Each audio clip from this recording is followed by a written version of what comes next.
शिवाजीराजा हा आदमी नसून सैतान आहे। ते जिवंत आहेत तोपर्यंत आपण दिल्ली सोडणार नाही। शिवरायांच्या अगोदर आपल्याला मृत्यू आला तर बरे होईल असे म्हणण्याची पाळी औरंगजेबावर का आली होती? शिवरायांचा सूड महाराष्ट्रात जाऊन त्यांच्याशी लढून स्वतः घेण्याची शपथ खाऊन सुद्धा औरंगजेब शिवराय जिवंत असेपर्यंत मात्र महाराष्ट्रात का आला नव्हता? स्वतःच जायचे असे दोनदा ठरवून ऐनवेळी औरंगजेबाने माघार का घेतली होती? शिवछत्रपतींच्या इतिहासातील दोन अगदी विस्मयकारक, थरारक पण अज्ञात घटनांचा हा लेखाजोखा सादर आहे, अर्थात नेहमीप्रमाणेच पुराव्यानिशी। नमस्कार इतिहास मित्रांनो, शिवराय विरुद्ध औरंगजेब या कट्टर वैराची सुरुवात स्वतः शिवराय यांनीच आधी मोगलांच्यावर हल्ले करून केली होती। यातूनच मराठे विरुद्ध औरंगजेब या हिंदुस्थानच्या इतिहासातील सर्वात मोठ्या संघर्षाची सुरुवात झाली होती। हे अत्यंत महत्त्वाचे वास्तव जसे अजूनही अपरिचितच राहिलेले आहे, तसाच शिवरायांच्या हयातीत औरंगजेब स्वतः शिवरायांच्या वर चालून येऊन महाराष्ट्रात का आला नव्हता? दोनदा ठरवून सुद्धा त्याने अगदी ऐनवेळी माघार का घेतली होती? हा विषय सुद्धा अज्ञातच राहिलेला आहे। शिवराय आणि औरंगजेब यांच्यातील वैराची सुरुवात कशी झाली आणि औरंगजेबाच्या मनात बसलेली शिवरायांच्या बद्दलची शत्रुत्वाची गाठ पक्की का झाली, हे सविस्तर पुराव्यानिशी उघड करणारा एक व्हिडिओ आपल्या या चॅनलवर आहेच।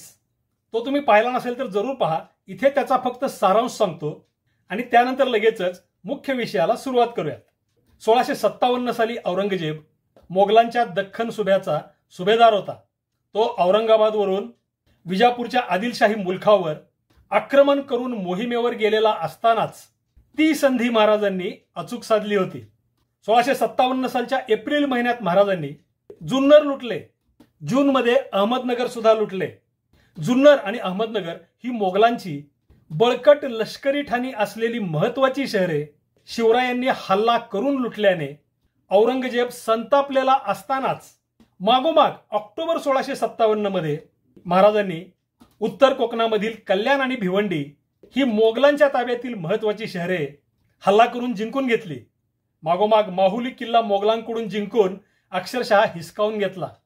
यामुळे तर औरंगजेब भयंकरच चिडला, पण त्याच वेळी त्याचा बाप शहाजहान दिल्लीला गंभीर आजारी पडल्याने औरंगजेबाला आता मोगल तख्त बळकावण्यासाठी दिल्लीकडे जाणे भाग पडले। यावेळी महाराष्ट्रात महाराजांना शांत ठेवण्यासाठी त्याने एक सलोख्याचे फरमान महाराजांना पाठवले होते, पण महाराजांनी ते फरमान कुत्र्याच्या शेपटीला बांधून गावभर फिरवले होते। ज्या काळात दख्खनमधील जुन्या आणि मोठ्या सल्तनती म्हणजे आदिलशाही, कुतुबशाही वगैरे मोगली सत्तेसमोर अगदी निमूटपणे पाठीचा कणा मोडेपर्यंत वाकत होत्या, झुकत होत्या, त्या काळात महाराजांनी स्वतःहून प्रथम हल्ले करून मोगली शहरे लुटली होती, जिंकली होती आणि वर औरंगजेबाचा जाहीर अपमान केला होता। ही बाब औरंगजेब अजिबात विसरला नव्हता। शिवरायांनी सुरू केलेल्या त्या शत्रुत्वाची गाठ औरंगजेबाच्या मनात अगदी पक्की बसली होती। दिल्लीला जाऊन बापाला कैद करून सर्व भावांना ठार मारून त्यांचा काटा काढून वर्ष दीड वर्षातच औरंगजेब मोगल सल्तनतीचा बादशहा बनला। इकडे महाराष्ट्रात 1659 साली शिवरायांनी आदिलशाहीचा बलाढ्य सरदार अफजल खान फाडून त्याच्या सैन्यासह संपवला।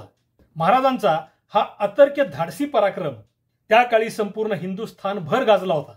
ज्या अफजल खानाच्या तावडीतून औरंगजेब स्वतः अगदी थोडक्यात बचावला होता, त्याच अफजल खानाचा नाश करणारे शिवराय आता औरंगजेबाच्या डोळ्यात सलू लागले। अफजल वधानंतर महाराज आदिलशाही सरदार सिद्दी जोहरने घातलेल्या पन्हाळगडच्या वेढ्यात अडकले। नेमक्या याच वेळी औरंगजेबाने त्याचा मामा शाहिस्ते खान याला लाखभराची फौज, अफाट युद्ध सामुग्री आणि करोडोंचा खजिना देऊन शिवरायांसह त्यांचे स्वराज्य नष्ट करायला महाराष्ट्रात पाठवले। 1660 सालापासून 1663 सालापर्यंत 3 वर्षे शिवरायांच्या स्वराज्यात घुसलेला शाहिस्ते खान पुण्यामध्ये महाराजांच्याच लाल महालात मुक्काम ठोकून बसला होता। 1663च्या एप्रिल महिन्यात महाराजांनी लाल महालात घुसून शाहिस्ते खानाची बोटे छाटून त्याला पुणे सोडायला भाग पडले। कुणी कल्पनाही करू शकणार नाही असे अतुलनीय धाडस करून महाराजांनी शाहिस्ते खानाच्या मोहिमेचा संपूर्ण फज्जा उडवला होता। औरंगजेबाकडून या मोहिमेवर झालेला करोडो रुपयांचा खर्च तर पाण्यात गेलाच होता। वर खुद्द औरंगजेबाच्या मामालाच थोटका करून महाराजांनी औरंगजेबाची जाहीर बेइज्जती करून जणू त्याचे नाकच कापले होते। महाराजांचा हा झटका औरंगजेबाला भयंकर झोंबला होता। त्याच्या मनातील महाराजांच्या बद्दलच्या शत्रुत्वाची आग भलतीच भडकलेली असतानाच महाराजांनी सुरत शहर लुटून त्या आगीत जणू पिंपेच्या पिंपे भरून तेल ओतले होते। 1664 सालच्या जानेवारी महिन्यात म्हणजे शाहिस्तेखानावरील छाप्यानंतर 8 महिन्यांनी महाराजांनी अगदी अनपेक्षितपणे वेगवान हल्ला करून मोगल सल्तनतीमधील सर्वात संपन्न बंदर असलेले सुरत शहर साफ लुटले। इतकेच नाही तर अर्धे अधिक सुरत शहर आगी लावून भस्मसात केले। सुरतेची राख रांगोळी करून अशी भयंकर दुर्दशा करून त्या शहराची बदसुरत करण्यामागील कारण स्वतः महाराजांनीच। मी इथे औरंगजेबाचा सूड घेण्यासाठी आलो आहे, कारण त्याने माझ्या मुलखावर हल्ला करून माझे लोक मारले, या शब्दात सांगितले होते। सुरतेवर हल्ला करण्यामागे शिवरायांचा हेतू फक्त संपत्ती हा नसून त्यांना औरंगजेबाचा सूड घ्यायचा आहे असे सुरतमधील त्या काळच्या इंग्रजांनी सुद्धा नमूद केलेले आहे। त्या काळचे अत्यंत मोठे असे व्यापारी केंद्र असलेले, औरंगजेबाला प्रचंड उत्पन्न मिळवून देणारे, शांत आणि सुंदर असे धनसंपन्न सुरत शहर हे औरंगजेबाची दाढी म्हणजे शान म्हणून ओळखले जात होते। म्हणूनच सुरत लुटून जाळल्यावर महाराजांनी औरंगजेबाची दाढी खेचण्याची माझी इच्छा पूर्ण झाली असे उद्गार काढले होते। शाहिस्तेखानावरील हल्ल्याने इज्जतीचे नाक छाटल्या गेलेल्या औरंगजेबाच्या दाढीला सुरत लुटून महाराजांनी जोरदार हिसडा दिला होता। यामुळे तर औरंगजेबाच्या अंगाची संतापाने लाही लाही होऊ लागली। याच वेळी त्याने महाराजांच्या विरुद्ध स्वतः आक्रमण करण्यासाठी दख्खनमध्ये उतरण्याचा निर्धार कसा केला आणि त्याचे पुढे काय झाले हे आपल्याला इंग्रज, डच, मनुची, सभासद इत्यादी समकालीन व्यक्तींच्या लिखाणातून कळते ते असे। सुरतसह तत्कालीन हिंदुस्थानातील अनेक शहरांमध्ये व्यापारी वखारी असलेले डच त्यांच्या 15 जानेवारी 1664 म्हणजे सुरत लुटीनंतर अवघ्या 5 दिवसांनी लिहिलेल्या पत्रात म्हणतात, औरंगजेब काश्मीरहून लाहोरला परतला आहे आणि त्याने बंडखोर शिवाजीला पूर्ण नष्ट करण्याचा ठाम निर्धार केला आहे।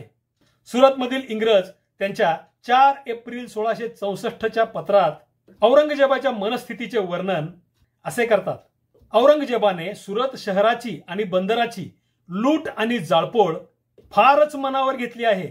म्हणजे त्याच्या मनाला ती घटना खूपच झोंबली आहे आणि त्याने त्या बंडखोरावर म्हणजे शिवरायांवर सूड उगवण्याची शपथ घेतली आहे।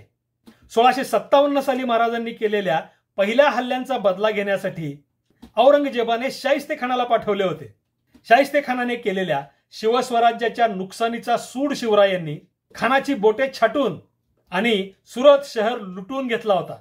आता महाराजांनी सुरतेची दुर्दशा केल्याचा सूड घेण्यासाठी औरंगजेब हट्टाला पेटला होता। त्यातच पुण्याजवळच्या सिंहगडाला मोठ्या फौजेसह वेढा घालून बसलेला औरंगजेबाचा सरदार जसवंत सिंग मराठ्यांच्या विरुद्ध सातत्याने अपयशी ठरत होता। औरंगजेबाने आता महाराजांच्या विरुद्धच्या मोहिमेच्या तयारीला सुरुवात केली। विजापूरची आदिलशाही आणि गोवळकोंड्याची कुतुबशाही पूर्वीपासूनच मोगलांच्या दबावाखाली होत्या आणि औरंगजेबाने आपल्यावर आक्रमण करू नये म्हणून त्याला वार्षिक खंडणी देत असत। महाराजांचा बदला घ्यायच्या मोहिमेचा भाग म्हणून औरंगजेबाने आधी आदिलशहाला हाताशी धरून त्याला शिवरायांच्या विरुद्ध उठवले। 1664 सालच्या मे महिन्यात औरंगजेबाने आदिलशहाला लालूच आणि धमकी एकत्र देत फरमावले की तुम्ही शिवाजीवर हल्ला करण्यासाठी सैन्य उभारले तर तुम्हाला द्यावी लागते, म्हणजे तुम्ही मला देता ती 30,000 होनांची खंडणी माफ करतो, नाहीतर तुमच्या मुलखात स्वारी करतो। औरंगजेबाच्या या धमकीमुळे आदिलशहाने त्याचा सरदार अजीज खान याला शिवरायांच्या विरुद्ध पाठवले। पण या आक्रमणात आदिलशहाचे मन अजिबात नव्हते, उलट त्याचा शिवरायांशी गुप्त तह झाल्याची बातमी पसरली होती। याचा परिणाम असा झाला की विजापूरकर आणि गोवळकोंडेकर यांनी शिवाजीला आधार दिल्यामुळे सुरतेच्या नुकसानीची भरपाई औरंगजेबाने त्या दोघांच्याकडून करून घ्यायचे ठरविले। त्या दोन्ही सुलतानांनी हे अमान्य असल्याचे जाहीर केले आणि विजापुरात तर मोगलांच्या वकिलाला धक्के मारून हाकलून लावण्यात आले. 1664 सालच्या मे ते जुलै या दरम्यान घडलेल्या या घटनांनी दख्खनच्या सुलतानांना शिवरायांच्या विरुद्ध लढायला लावण्याची औरंगजेबाची चाल वाया गेली. मागोमाग शिवरायांनी औरंगजेबाला आणखी एक तडाखा दिला. 1664 सालच्या ऑगस्टमध्ये महाराजांनी अहमदनगरवर हल्ला करून ते औरंगजेबाच्या मोगल सल्तनतीच्या ताब्यातील जुने महत्वाचे शहर पुन्हा एकदा लुटले आणि आता महाराज थेट दौलताबादवर चालून जातील असे लोकांना वाटू लागले. आता मात्र औरंगजेबाला शिवरायांच्या विरुद्ध स्वतः मोहीम करण्याची तातडीची निकड भासू लागली. याच बाबतीत 23 सप्टेंबर 1664च्या रिपोर्टमध्ये डच लिहितात, द ग्रेट मोगुल म्हणजे औरंगजेब दरोडेखोर शिवाजीला नष्ट करण्यासाठी दररोज जास्त आणि जास्त सैन्य दख्खनमध्ये पाठवित आहे. तो स्वतः त्याच्या संपूर्ण दरबारासह इथून तिकडे म्हणजे दख्खनमध्ये जाण्यास रवाना होईल. औरंगजेब स्वतः दिल्लीवरून महाराष्ट्रात उतरणार हे निश्चित मानले जात असतानाच अचानक काहीतरी बिघडले आणि डचांच्या त्या पत्रानंतर आठवड्याभरातच एक वेगळीच घटना घडली. 30 सप्टेंबर 1664 रोजी औरंगजेबाचा सौर कालगणनेनुसार 47वा वाढदिवस होता. या दिवशी भरवलेल्या दरबारात औरंगजेबाने शिवरायांचा नायनाट करण्यासाठी मिर्झा राजा जयसिंगाची नेमणूक केली. हे तर अगदीच अनपेक्षित होते. औरंगजेबाने स्वतः जाणार म्हणून तयारी करून तसे नक्की ठरवून अगदी शपथ खाऊन ऐनवेळी जयसिंगाची नेमणूक शिवरायांच्या विरुद्धच्या मोहिमेसाठी का केली या गूढ प्रश्नाचे उत्तर आपल्याला निकोलाय मनुची आणि कृष्णाजी अनंत सभासद या दोन व्यक्ती देतात. निकोलाय मनुची हा इटालियन प्रवासी औरंगजेबाच्या काळात बरीच वर्षे भारतात राहिला होता. मोगल दरबारामध्ये त्याचे येणे जाणे होते आणि औरंगजेबाची कारकीर्द त्याने अगदी जवळून पाहिली होती. हा मनुची मिर्झा जयसिंगाच्या खास मर्जीतला होता. तो जयसिंगाबरोबर महाराष्ट्रात आला होता आणि शिवरायांना सुद्धा भेटला होता. याने लिहिलेल्या स्टोरियो डो मोगोर या ग्रंथाचे असे होते मोगल या नावाने मराठीमध्ये भाषांतर झालेले आहे. औरंगजेबाने जयसिंगाची नेमणूक केली त्यावेळी जयसिंगाच्या सैन्यात सामील झालेला हा मनुची त्याच्या त्या ग्रंथातून आपल्याला सांगतो, औरंगजेबाने राजा जयसिंग याला बोलावू पाठविले. तो जयसिंगाला म्हणाला, शिवाजी करीत असलेला माझा अपमान यापुढे सहन करणे मला अशक्य आहे. मी स्वतः त्याच्या विरुद्ध मोहिमेवर जाण्याचे ठरविले आहे. एक मी तरी त्या मोहिमेवर जावे, अगर तुम्ही तरी शिवाजीचा मोड करण्याचे अंगावर घ्यावे. या दोन्हीपैकी काहीतरी एक करणे आवश्यक आहे. यावर राजा जयसिंगाने औरंगजेबाला अदबीने म्हटले, आपण विश्रांती घ्यावी. या मोहिमेवर माझी नेमणूक करावी आणि माझा मान वाढवावा. मी शिवाजीचा पराभव करीन, त्याची आक्रमणे बंद पाडीन आणि आपल्याला हवे असेल तर मी त्याला जिवंत हस्तगत करून आपल्याकडे आणीन. हे सगळे करण्याची माझी तयारी आहे. हे ऐकून औरंगजेबाने आपल्या अंगातील कबा म्हणजे पोशाखाच्या वरून घालायचे मोठ्या कोटसारखे झोळदार वस्त्र त्याला घालण्यास दिले. आपल्या गळ्यातील एक मोत्याचा कंठा काढून तो राजाच्या गळ्यात घातला. नंतर त्याने जयसिंगाला म्हटले, या मोहिमेत तुमच्या हाताखाली काम करणारे सेनाधिकारी यांची निवड तुम्हीच करा. पण हे काम त्वरित झाले पाहिजे, कारण तडफ दाखविल्यानेच कामे उत्तम पार पडतात. अशा प्रकारे जयसिंगाने ती जबाबदारी स्वीकारली. आता हीच घटना शिवरायांच्या पदरचे एक अधिकारी कृष्णाजी अनंत सभासद त्यांनी लिहिलेल्या सभासद बखरीत कशी सांगतात ते बघा. शाहिस्तेखानावरील हल्ला आणि पाठोपाठ सुरतेची लूट या घटनांनी पातशहा मनात आश्चर्य करून मनात बेदिल म्हणजे उदासीन दुःखी कष्टी झाले. नबाबाची म्हणजे शाहिस्तेखानाची फौज म्हणजे काय आणि फौजेत राजा अंगे म्हणजे स्वतः शिरून त्याने मारामारी केली म्हणजे काय, शिवाजी आदमी नव्हे बडा शैतान होय, अशा कित्येक गोष्टी बोलून राहिले.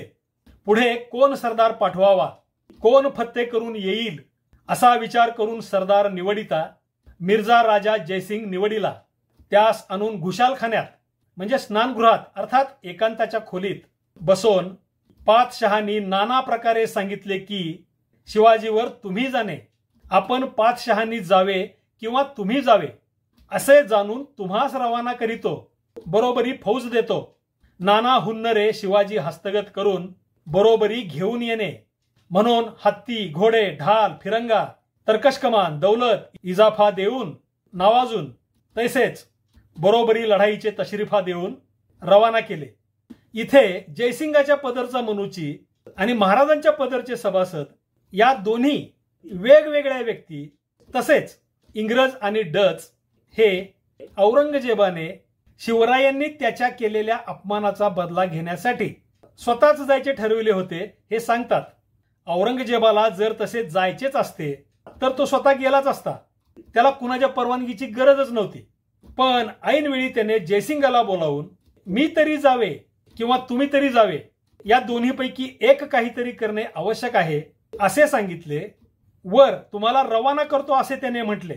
आता औरंगजेबानेच मी तरी जावे किंवा तुम्ही तरी जावे या दोन्हीपैकी एक काहीतरी करणे आवश्यक आहे असे सांगताच जयसिंग तुम्हीच जावा असे म्हणणे शक्यच नव्हते हे औरंगजेबाला पक्के माहिती होते.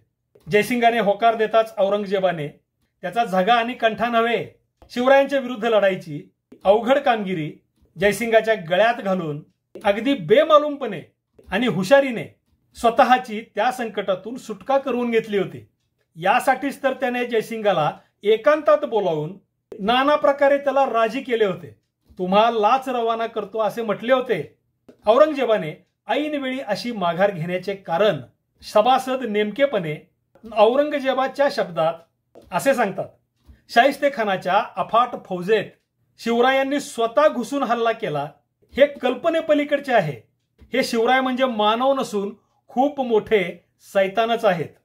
औरंगजेबाने शिवाजी महाराजांच्या त्या सैताना समान दहशतीमुळे, स्वतःच्या जीवाच्या भीतीमुळेच स्वतःच दख्खनमध्ये जाऊन शिवरायांच्या विरुद्ध लढण्याचा बेत रद्द केला होता हे यातूनच उघड होते. असाच औरंगजेबाने ऐनवेळी शिवरायांच्या विरुद्ध स्वतः लढण्याचे टाळण्याचा प्रकार पुन्हा 5 वर्षांनी घडला आणि त्या घटनेचे वर्णन तर सभासदांनी आणखीनच जबरदस्त थरारक शब्दात केलेले आहे. आता ती दुसरी घटना मुळापासून पाहूयात. शिवराय आग्र्याहून औरंगजेबाच्या कैदेतून सुटून परत आल्यानंतर औरंगजेब आणि शिवराय यांच्यात पुन्हा तह झाला होता. या तहानुसार शिवपुत्र शंभूराजांना औरंगजेबाने 5000 मनसबदारी देऊन त्यांना औरंगाबाद वऱ्हाड भागात मोठी जहागीर दिली होती. इथे शंभूराजांच्या वतीने महाराजांचे सरनोबत प्रतापराव गुजर सैन्यासह तैनात राहावेत असे ठरले होते. हे साल होते इसवी सन 1667. औरंगजेबाचा मुलगा शहाजादा मुअज्जम हा त्यावेळी औरंगाबादलाच होता आणि तिथला कारभार पाहत होता. 1669 सालच्या नोव्हेंबरमध्ये औरंगजेब दिल्लीहून दक्षिणेला 230 किलोमीटरवर असलेल्या आग्र्याकडे बंडखोरांचा बिमोड करण्यासाठी निघाला. याच सुमारास त्याने एक वेगळाच प्रकार केला. औरंगाबादला असलेला त्याचा मुलगा मुअज्जम मराठ्यांशी मिळून आपल्या विरुद्ध कट करीत आहे या शंकेने त्याने मुअज्जमलाच प्रतापरावांना कैद करून मराठ्यांची घोडी जप्त करण्याचा आदेश गुप्त पत्रातून रवाना केला. मुअज्जमला त्या पत्राची बातमी ते पत्र पोहोचण्याआधीच कळाली होती. त्याने मराठ्यांना सावध करताच प्रतापरावांसह सर्व मराठा सैन्य तत्काळ औरंगाबाद वऱ्हाड भागातून निघून गेले. त्यानंतर औरंगजेबाचे ते गुप्त फरमानरूपी पत्र औरंगाबादला आले, पण मराठे आधीच निसटले होते. 1 जानेवारी 1670 रोजी औरंगजेब दिल्लीहून आग्र्याला येऊन तिथल्या राजवाड्यात राहू लागला. तिथे येताच औरंगजेबाने त्याचा महाराष्ट्रात असलेला सरदार दाऊद खान याला हुकूम सोडला की त्याने शिवराय जिथे असतील तिथे जाऊन त्यांच्यावर हल्ला करावा, त्यांचा मोड करावा. अशा प्रकारे औरंगजेबानेच आधी स्वतःहून तह मोडल्याने शिवरायांनी उघडपणे औरंगजेबाविरुद्ध मोठी मोहीम सुरू केली. 1670 सालच्या जानेवारीत महाराजांनी वऱ्हाड आणि औसा भागात 20,000च्या सैन्यासह लुटालूट आणि हल्ले चालू केले. महाराजांच्या त्या हल्ल्यांची बातमी कळताच औरंगजेबाने 25 जानेवारी 1670 रोजी दियानत खानास हुकूम फरमावला की ज्योतिषांना सांगणे की दक्षिणेत जाण्यासाठी शव्वाल महिन्यात चांगली वेळ पहावी. औरंगजेबाचा हा हुकूम त्याच्या दरबारच्या अधिकृत बातमीपत्रातच नमूद झालेला असल्याने यावेळी औरंगजेबाने दक्षिणेत म्हणजे दख्खनमध्ये म्हणजेच महाराष्ट्रात अर्थात शिवरायांच्या विरुद्ध आक्रमण करण्याचा निश्चय करून त्या मोहिमेवर स्वतः निघायचे ठरविले होते हे कळते। यावेळी औरंगजेब अजून आग्र्यातच होता। इकडे महाराष्ट्रात महाराजांचे आक्रमण जास्त जास्त तीव्र होऊ लागले। तानाजी मालुसरे यांच्या पराक्रमी वीर मृत्यूने 1670 सालच्या फेब्रुवारीमध्ये सिंहगड शिवस्वराज्यात दाखल झाला आणि मागोमाग 1665 सालच्या पुरंदरच्या तहात औरंगजेबाला दिलेले इतर सर्व किल्ले जिंकून घेण्याचा धडाका मराठ्यांनी सुरू केला। 1670 सालच्याच ऑक्टोबर महिन्यात महाराजांनी पुन्हा एकदा सुरत शहरावरच हल्ला करून ते साफ लुटले।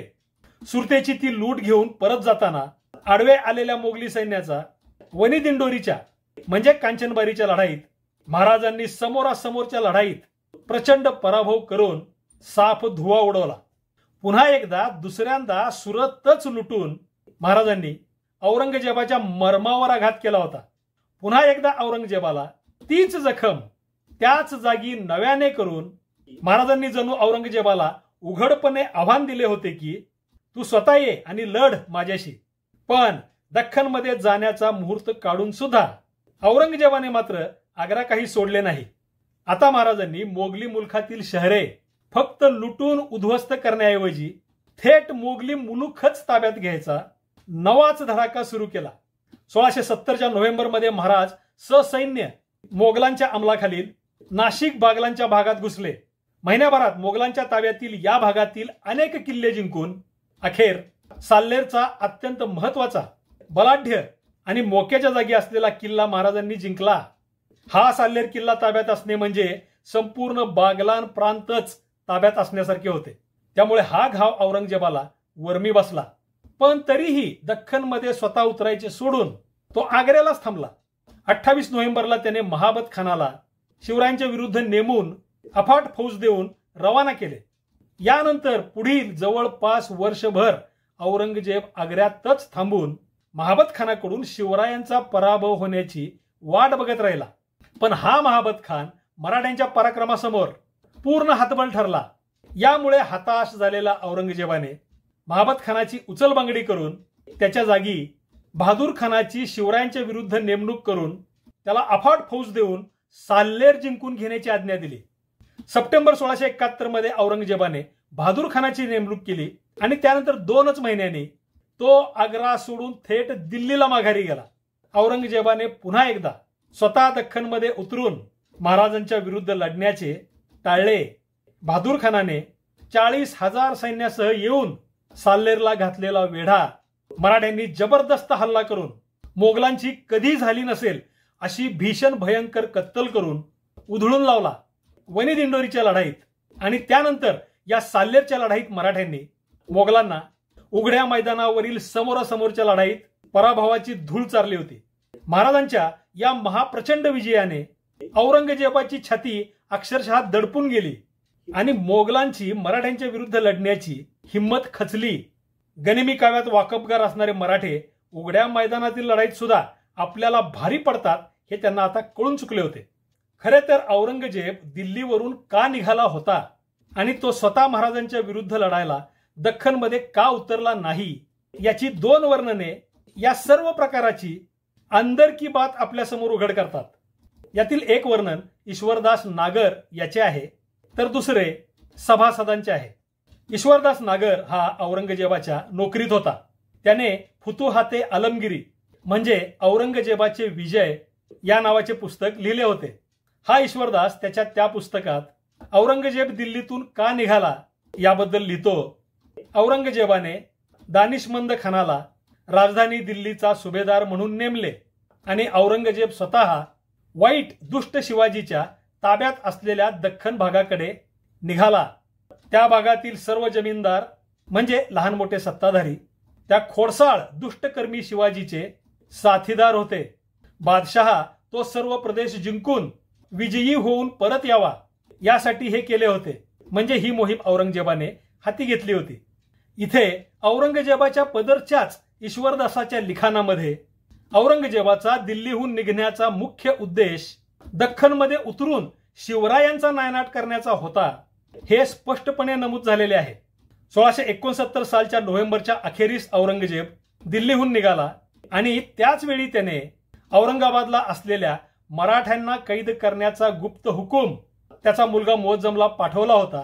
ही बाब ईश्वरदासाचे लिखाण खरे ठरविते। पण महाराजांनी अनेक किल्ले जिंकले, सुरत लुटली, कांचनबारीमध्ये हजारो मोगल मारले, नाशिक बागलान काबीज केले, साल्हेरचा किल्ला जिंकला, तरीही महाराजांच्या विरुद्ध मोहिमेवर निघालेला औरंगजेब अखेरपर्यंत दख्खनमध्ये का उतरला नाही याचे कारण ईश्वरदास सांगत नाही। आणि ते कारण आपल्याला कृष्णाजी अनंत सभासद त्यांच्या सभासद बखरीतून उघड करतात। ते असे: महाराजांनी सुरत लुटली, वनी दिंडोरीच्या लढाईत मोगलांची धुळदाण केली, तेव्हा औरंगजेबाने आता कोण पाठवावे, शहाजादे पाठवावे, तरी तिकडेच फितवियात मिळून म्हणजे शिवरायांना सामील होऊन दिल्लीच घेतील, याकरिता कोणी पाठवा वयास दिसत नाही।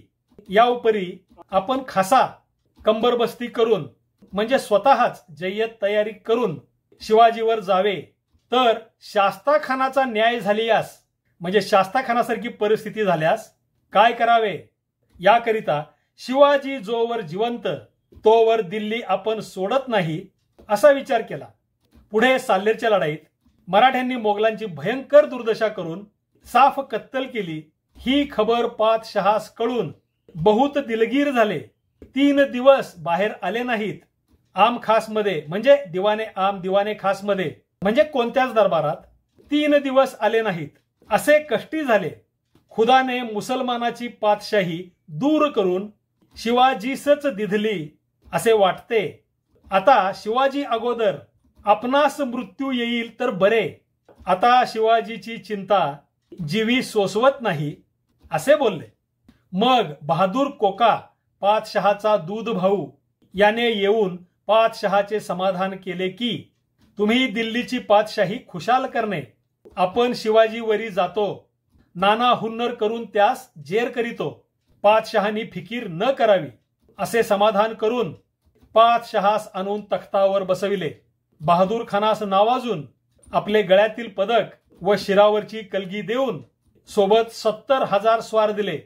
येणेप्रमाणे फौज दक्षिणेस राजी यावर पाठविली। यामध्ये उल्लेख आलेला बहादूर कोका म्हणजे बहादूर खान कोकलताश हा औरंगजेबाचा दूध भाऊ होता। औरंगजेब जन्माला त्यावेळी त्याची आई मुमताज बेगम आजारी असल्याने बहादूर खानाच्या आईचे दूध औरंगजेबाला पाजण्यासाठी देण्यात येत होते। यामुळे आणि अशा प्रकारे बहादूर खान औरंगजेबाचा दूध भाऊ झाला। यामुळेच याला औरंगजेबाने कायम मोठी पदे, मान सन्मान, महागड्या भेटवस्तू वगैरे दिल्या होत्या। हा बहादूर खान फारसा लायक नसताना सुद्धा औरंगजेबाने त्याला मोठ्या पदावर चढवल्यामुळे तो औरंगजेबाच्या उपकाराखाली दबून गेलेला होता। त्यामुळेच औरंगजेब दरबारातच येईना म्हटल्यावर बहादूर खानाने पुढे होऊन मी शिवरायांच्या विरुद्ध जातो, तुम्ही काळजी करू नका असे बोलून औरंगजेबाची समजूत काढून त्याला पुन्हा तख्तावर बसविले होते। शिवरायांचा सूड घेण्यासाठी मी स्वतः त्यांच्या विरुद्ध चालून जाणार अशा शपथा घेऊन तशी तयारी करून 1664 साली औरंगजेबाने स्वतः ऐवजी जयसिंगाला पाठवले होते आणि 1671 साली ती जबाबदारी बहादूर खानावर सोपवली होती। हे असे का याचे उत्तर सभासद बखर औरंगजेबाच्या मुखातून नेमक्या शब्दात सांगते। शाहिस्ते खानासारखीच आपली अवस्था महाराज करतील, म्हणून महाराज जिवंत आहेत तोवर आपण दिल्ली सोडणार नाही। शिवाजीराजाची चिंता जीवाला सोसवत नाही। आता शिवाजीराजा अगोदर आपणास मृत्यू येईल तर बरे होईल। याचा अर्थ उघड आहे। पुढे भविष्यात महाराजांच्या विरुद्ध लढण्याची पाळी येण्या अगोदरच आपणच मरून गेलो तर फार बरे होईल असे औरंगजेबाला वाटत होते।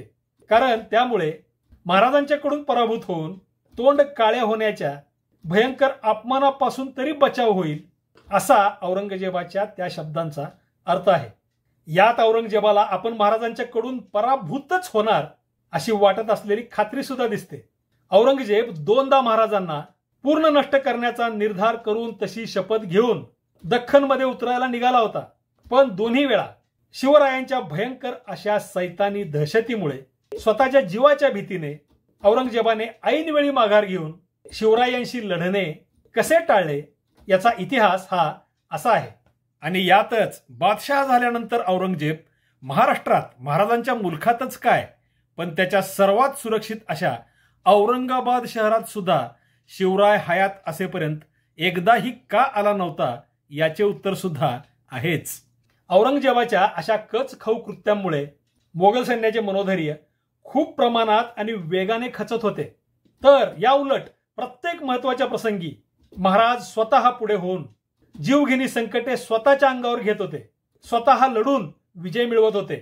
हे पाहून मराठे दुप्पट जोराने पराक्रम करायला उद्युक्त होत होते. औरंगजेब आणि महाराजांच्या मधील हा फरक महाराजांच्या प्रचंड विजयामागील एक महत्वाचे कारण होते. सभासद बखरीनुसार महाराजांच्या प्रचंड विजयांनी हाबकलेल्या औरंगजेबाला आपल्याला मरण येईल तर बरे असे वाटत होते. पण मरण काही असे फक्त इच्छा करून मिळत नसते, तर त्यासाठी आत्महत्या करायचे धाडस लागते. हे औरंगजेबाला सांगण्याची हिंमत त्याच्या कोणत्याच सरदारात नव्हती. औरंगजेब तसे म्हणाला, पण तो काही आत्महत्या करणाऱ्यातला नव्हता. त्यामुळेच महाराज आग्र्यातून त्याच्या कैदेतून निसटले. याचा जसा औरंगजेबाला मरेपर्यंत पश्चाताप वाटत होता, तसाच आपण दोनदा माघार घेऊन शिवरायांच्या विरुद्ध स्वतः लढणे टाळले ही कमीपणाची भयंकर अपमानास्पद भावना सुद्धा त्याला मरणप्राय वेदना मरेपर्यंत देत राहिली असेल, यामध्ये कुणालाच शंका नसावी. मित्रांनो, महाराजांचा सूड स्वतः घेण्याची शपथ घेऊन औरंगजेबाने त्या शपथांना स्वतःच वाटाण्याच्या अक्षता कशा लावल्या आणि त्याला महाराजांची किती दहशत वाटत होती, याचा हा इतिहास तुम्हाला कसा वाटला ते कमेंटमध्ये जरूर सांगा. हा अपरिचित इतिहास तुम्हाला आवडला असेल तर तुमच्या मित्रांना आणि परिचितांना या व्हिडिओची लिंक न चुकता शेअर करा. आपल्या या चॅनलला सपोर्ट करण्याचा हा सर्वात सोपा मार्ग आहे. व्हिडिओ लाईक करा. तसेच तुम्ही अजून आपले हे मराठेशाही प्रवीण भोसले यूट्यूब चॅनल अजून सबस्क्राईब केले नसेल तर आवर्जून सबस्क्राईब करा. पुन्हा भेटूयाच पुढच्या व्हिडिओत. तोपर्यंत जय शिवराय, जय महाराष्ट्र धर्म.